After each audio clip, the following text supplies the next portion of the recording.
you went through this divorce, what maybe would have changed that outcome for you? A lot of people out there who are in relationships or situations or marriages where the success of your marriage is largely gauged on your income or the success. I hate that phrase. Human beings really don't like to feel like they're moving backwards. A luxury once experienced quickly becomes a necessity. What do you think your biggest money mistake has been? Good question. Welcome to Money Mavericks, the podcast where we explore the dynamic world of finance, investment, and entrepreneurship. I'm Kirk Drake. And I'm Daryl Hicks. Together, we're here to bring you the latest insights, expert opinions from the trailblazers who are redefining success in the financial world. When you build a business from scratch and someone comes in and says, hey, this thing that you built, I think it's really cool and really valuable, and I want to give you a whole bunch of money for it. Right. It's one of the most flattering and amazing things that a founder can go through. Not all founders want to exit out of their business, but even just to have someone come in and offer you that is really huge. And for the founders who do pull the trigger on that, I mean, I was just talking with a buddy of mine, and completely surprised himself with how emotional he got when he was telling the story. And he said the most random things were the hardest, like having to give up my email address at the domain of my company because I'm no longer there. And he literally like teared up and started to get all choked up about it. And of course, it's not about the email address.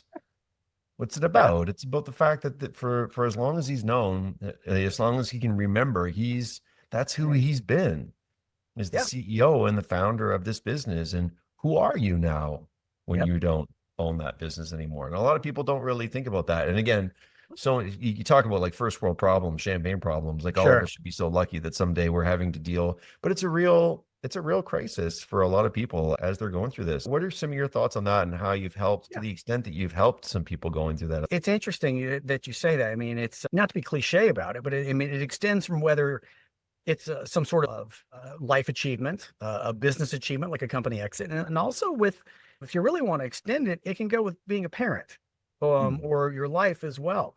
I don't know when people are going to be watching this, but the Olympics are going on. And I forget the girl's name. Is it the Cunningham, the girl that won the 200, okay? Won the gold medal. And, they were asking her afterwards, oh, this is great. This is fantastic. She goes, yeah, but you don't know what went into it. You weren't there behind the scenes, the weeks, the years of me training and sacrificing and going through all of this. And I loved that. And that hits because whether it just to, what you're speaking about, someone who creating a company and having an exit, that's your hallmark moment, the validation, the pinnacle. But you're in the back room and you're struggling and can I make payroll? Can I get a customer? Can I do any of this stuff? Are we gonna have to fold it? And you hate those moments you're going through it and you love those moments because that's what made it getting here. And I say that from, the girl in the Olympics, whether it's selling a company or even I go back to my kids in their 20s and, damn Facebook, they show you those memories every day, and you look at that and you go, God, that was 10 years ago. God, he's there, that's a grown ass man. It was my child now. And you forget those things that you were frustrated with, whether they were a pain or a nuisance or whatever. And now I think those are the times you miss and you reflect upon and you go, and it is a corny Hallmark movie and it's spot on target. So since we do like to talk money on this a little bit, I'd love to hear you went through this divorce with this wealthy lady, right? Like, what were your 2 or 3 things you wish you had known on the front end, and that what maybe would have changed that outcome for you? I remember vividly at 20, I got a book deal, I had a bestseller. I'm in my 20s. I'd already had a sales career where I'm doing okay. And I remember him setting me down. He goes, hey, Bradley, you know what? We'd just been married a few months. I think if you can somehow find a way to start making about 400 plus a year, that's a good start. And I'm like, I'm a poor kid from Lubbock who's done this and this and this. I'm self-made on every damn thing I've ever done. I just had my father-in-law tell me at, 26, and now for 26-year-olds doing that's great. Back in the day, I'm like, wow. And that was the expectation. It was rough, to be honest with you, because it was constantly a thing of, I had years where I was killing it and I had years that were not. And even when I was in search and all of that, I think that was the hardest part. It was just a constant, I hate that phrase, mama ain't happy, nobody's happy, but it fit, and I'm sure there are a lot of people out there who are in relationships or situations or marriages where the success of your marriage is largely gauged on your income or the success or of your company at the moment. Okay. Especially if you're an entrepreneur, not the most supportive environment right there on that. But what did I learn? What would I do? I think, what would I learn? And I've tried to tell them this: establish boundaries, hard boundaries early. Don't take money from mom and dad. Don't, everything has strings, everything has a price, and be your own man or woman and be your own unit. It is nice to have, and knowing that there is that oh shit moment. Then when, God forbid, we're never going to be splat against the pavement, but you need to make the best thing early on for anybody would be you make your own way. You make your own way and do that, and then work as a cohesive unit on that, or as the leader on that. I don't care if you're a man or female, it doesn't matter. I think that was a big, big lesson right there for a lot of people, because they find themselves in situations where it is more achievement oriented than a unit oriented. That was a big lesson. On Money Mavericks, we don't just talk about making money. We explore the innovative strategies and bold decisions that drive real change. Whether you're an experienced investor, a budding entrepreneur, or just someone looking to make smarter financial choices, we've got something for you. Every week, we're going to sit down with industry leaders, visionaries, and mavericks who share their journeys, challenges, and breakthroughs, from contrarian views on market trends to the secrets behind building a successful startup.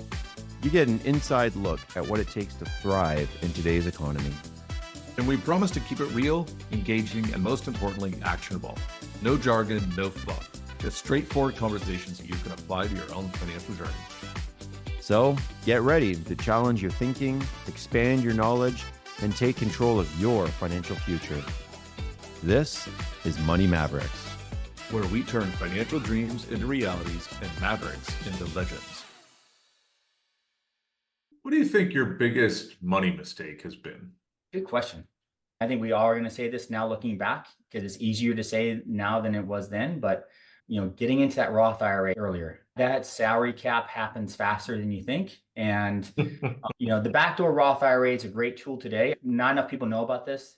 If you don't know about the backdoor Roth IRA, look at it, look it up. There are ways where you can use a traditional IRA in a non-deductible fashion to do an immediate conversion into a Roth, get tax-free savings for retirement, and leverage an IRA regardless of your income amount. So there's no, limits to that. So it's a pretty cool way to leverage retirement savings. But, I remember going back, when I first graduated college, like my wife and I's date was we going up to McDonald's and maybe having a drink by the pool at the apartment. It wasn't like we had a lot of margin to be able to save into a Roth IRA. But I think looking back, had we had that, obviously that would have been a much better position. But outside that, I think we've done some pretty good decisions.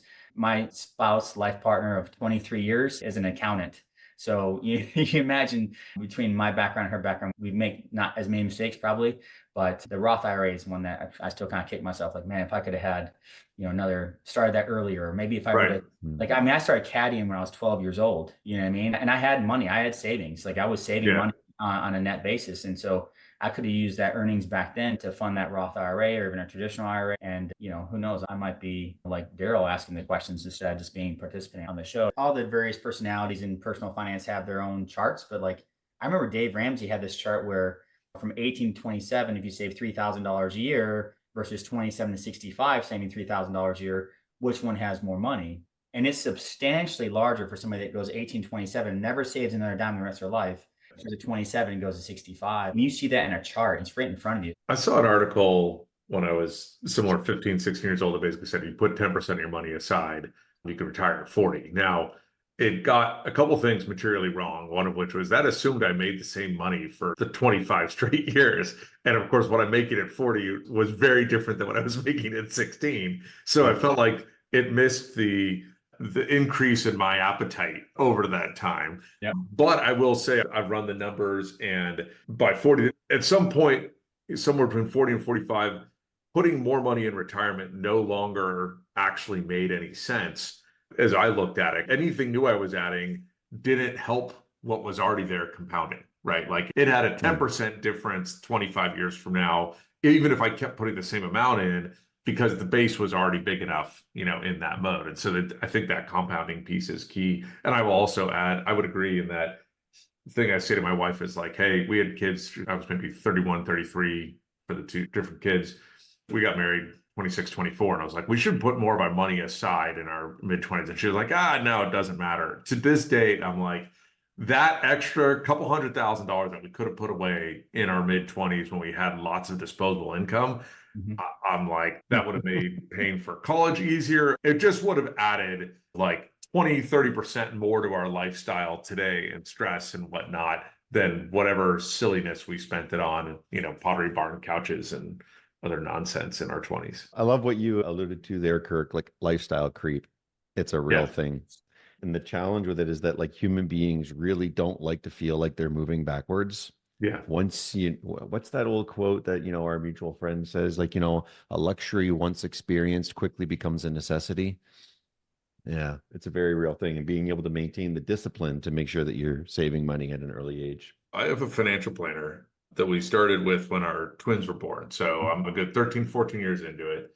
He's got maybe 20% of our net worth, but it's a sizable amount, right? And he's got it in some BlackRock fund that has a lower beta, all the normal garbage you hear. And every year I ask him, but the S&P 500 over the last 13 years is still kick your ass, right? Like, why should I keep this money with you? It's like that BlackRock Global Allocation Fund or something. Yeah, I mean, just whatever it is, it's garbage, right? We didn't expect that volatility. We didn't expect that shock, right? I'm 100% convinced that the rational, smartest thing I should do is take the money out of his hands and put it in an S&P 500 fund. And every year we have the meeting, we have a nice conversation. He asks me about the kids and gives me some advice about something else that I rationalize. I think the latest is they're going to order their clients, like when they send out customer gifts or whatever, they're sending our wine, right? Oh, nice. So I was like, okay, so how do I factor the cost of, like if I'm selling a bunch of wine through this, where does that factor in this return? Yeah. And at the end of the day, I know the decision I should make is to take it out and put it in S&P 500, and I cannot get myself to do that. How do we overcome that? What is the thing that gets us to actually make that tough decision, switch it, and move on? I think your risk aversion is obviously, even accepting lower returns might be acceptable because of the amount of wealth you've already accumulated. You don't need bigger returns to get there, right? I mean, sure. You see that phenomenon. People get more risk adverse as they accumulate more wealth. Which is the reverse time to do it, right? Like, yeah, it's the reverse. Yeah. Yeah. But like, even when I was early on, like I remember I was always more conservative than I should have been. I should have been more aggressive. But you think about what informed us, at least me individually, right? So the tech wreck, 9/11, the Great Recession, right? Those we've seen crisis after crisis. Right? Yeah, it was, I think that there's a reason for it. And I guess I can explain it away, but at the end of the day, I should have taken a long-term view and been on it. But it's a good point. Who's your go-to for financial advice and why? From a financial advice perspective, I mean, obviously we have our financial advisors, right? Do you feel like a Ray Dalio or like? I really enjoy the American funds, the Capital Group money managers. And the reason why I go there is, and this is for personal financial. Yeah.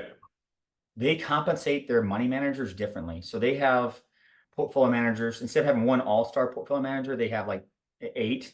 And then they give one slice of the pie to the analysts too. So analysts are making calls too. They're like, hey, the managers don't want to take this. I did the research. I was on the floor. I was there doing the questions. I really like this. I want to add it to the portfolio. They do. And then they don't compensate their managers based on annual returns. They look at rolling 10-year returns. And so long-term performance is really strong. So I think that they get less caught up into the fads and more look at long-term trends to get to their conclusions and their recommendations. And so that's why I enjoy them so much. Thanks for tuning into this episode of Money Mavericks. We hope you found it insightful and inspiring. Don't forget to subscribe, like, and leave a review on your favorite podcast platform. And be sure to share this episode with someone who needs to hear it. Stay connected with us on social media and visit our website for exclusive resources, episode transcripts, and more. Until next time, keep pushing the boundaries, making smart moves, and turning your financial dreams into realities. You've been listening to Money Mavericks, where Mavericks become legends.